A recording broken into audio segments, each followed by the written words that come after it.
Nagpadala naman yung kuya mo.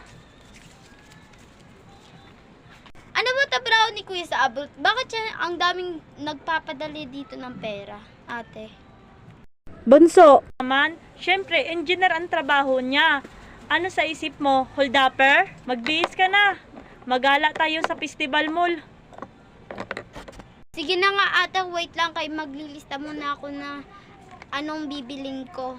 A few moments later. Punta na tayo sa festival mall. May bibilin na ako at maganda pa. Okay, sige. Tara na.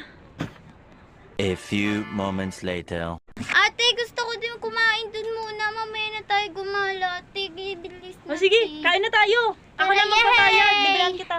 A few moments later. Ano, masarap pagkain? Opo, ate, nabusog na ako. Ate, gusto